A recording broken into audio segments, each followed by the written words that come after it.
നമ്മൾ ഈ വീഡിയോയിലൂടെ ഡിസ്കസ് ചെയ്യാൻ പോകുന്നത് ഔട്ട്ഡോർ ഫോട്ടോഗ്രാഫി ഫ്ലാഷ് ഉപയോഗിക്കാനുള്ള കുറച്ച് സിമ്പിൾ സ്റ്റെപ്സ് ആണ്.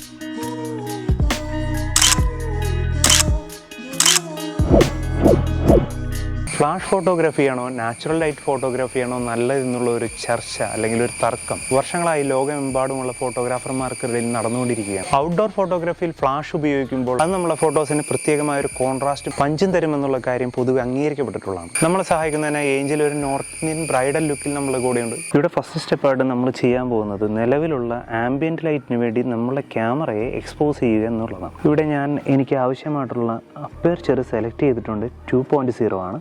അതിനുശേഷം ഇവിടുത്തെ ആംബിയന്റ് ലൈറ്റായിട്ട് നമ്മൾ എക്സ്പോഷറിന് കറക്റ്റ് ചെയ്യാൻ വേണ്ടി ഞാൻ ഷട്ടർ സ്പീഡ് ഒന്ന് കൂട്ടുകയാണ്. എന്നിട്ട് ഞാനൊരു ടെസ്റ്റ് ഫോട്ടോ എടുത്ത് നോക്കുന്നു. സ്ലൈറ്റ്ലി അണ്ടർ എക്സ്പോസ്ഡ് ആണ്. ഇതിൻ്റെ ഷട്ടർ സ്പീഡ് ഒന്ന് കുറച്ച് എക്സ്പോഷർ ഒന്ന് കറക്റ്റ് ചെയ്യാം. ഇതിലൊന്ന് നോക്കും. ഇങ്ങനെയായിരിക്കും നമ്മൾ ആംബിയന്റ് ലൈറ്റ് മാത്രം ഉപയോഗിച്ചിട്ട് ഫോട്ടോ എടുത്താൽ കിട്ടുന്നത്. നമ്മൾ അടുത്ത സ്റ്റെപ്പായിട്ട് ഫ്ലാഷ് ആഡ് ചെയ്യാൻ പോവുകയാണ്. നമ്മളിവിടെ ഫ്ലാഷ് ഓൺ ചെയ്യുകയാണ്. ഫ്ലാഷിൻ്റെ ഏറ്റവും കുറഞ്ഞ പവർ 128 ആണ് സെറ്റ് ചെയ്യുന്നത്. നമുക്കൊരു ഫോട്ടോ എടുത്ത് നോക്കാം. ഇതൊരു പഞ്ച് നമുക്ക് ഇവിടെ കിട്ടിയിട്ടുണ്ട്. ആസ് എ ഫോട്ടോഗ്രാഫർ എൻ്റെ കുറച്ചും കൂടി വ്യത്യസ്തമായൊരു ടേസ്റ്റാണ്. ഞാൻ ഫോട്ടോ എടുക്കുന്ന സമയത്ത് വേറെ കുറച്ച് ടാറ്റിക്സ് ആണ് ഉപയോഗിക്കാറ്. ഞാൻ ആംബിയന്റ് ലൈറ്റ് കുറച്ചുകൂടി അണ്ടർ എക്സ്പോസ് ചെയ്യുക. അവിടെ നമ്മൾ ഷട്ടർ സ്പീഡ് ഒന്ന് 500 ആക്കിയിരിക്കുകയാണ്. ഇനി അതിന് ശേഷം ഈ ഫ്ലാഷ് വെച്ചൊന്ന് ഫില്ല് ചെയ്യണം. ഏഞ്ചലെ ആ ഫ്ലാഷിലോട്ടൊന്ന് നോക്കിയെന്നുള്ളൂ.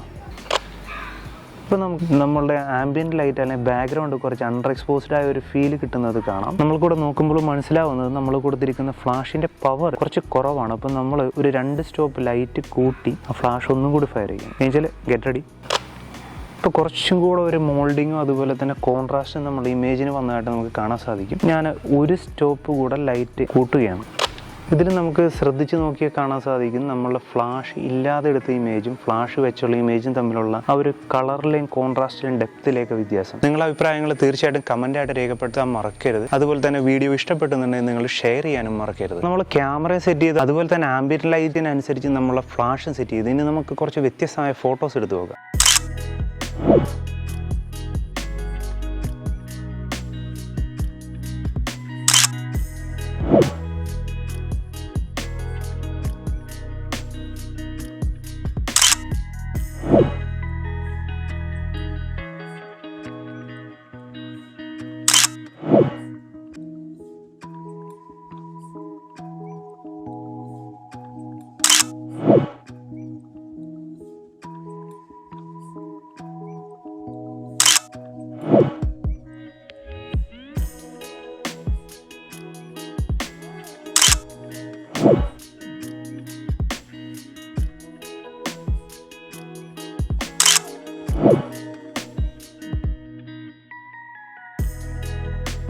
ഇപ്പം നമ്മൾ അവതരിപ്പിച്ച ആ ഒരു മെത്തേഡിൽ മാത്രമല്ല നമ്മൾക്ക് ആംബിയന്റ് ലൈറ്റും ഫ്ലാഷും തമ്മിൽ മിക്സ് ചെയ്യാൻ പറ്റുന്നത്. പ്രൊഫഷണലായ ഒത്തിരിയധികം മെത്തേഡുകളുണ്ട്. പക്ഷേ ഒത്തിരിയധികം മെത്തേഡുകൾ പിന്തുടർന്നിട്ടും ആസ് എ ഫോട്ടോഗ്രാഫർ എനിക്ക് വളരെ എളുപ്പമായിട്ട് തോന്നിയ ഒരു മെത്തേഡാണ്. തുടർന്ന് ഇത്തരത്തിലുള്ള ഫോട്ടോഗ്രാഫി ട്യൂട്ടോറിയൽ വീഡിയോസ് കാണാനായിട്ട് നമ്മുടെ ചാനൽ സബ്സ്ക്രൈബ് ചെയ്യാൻ മറക്കരുത്. അതുപോലെ തന്നെ ആ ബെല്ലൈക്കൺ ക്ലിക്ക് ചെയ്യാൻ മറക്കരുത്. ഇതുപോലെ അടുത്ത ആഴ്ച വളരെ ഉപകാരപ്രദമായ മറ്റൊരു വീഡിയോയുമായി നമുക്ക് വീണ്ടും കാണാം.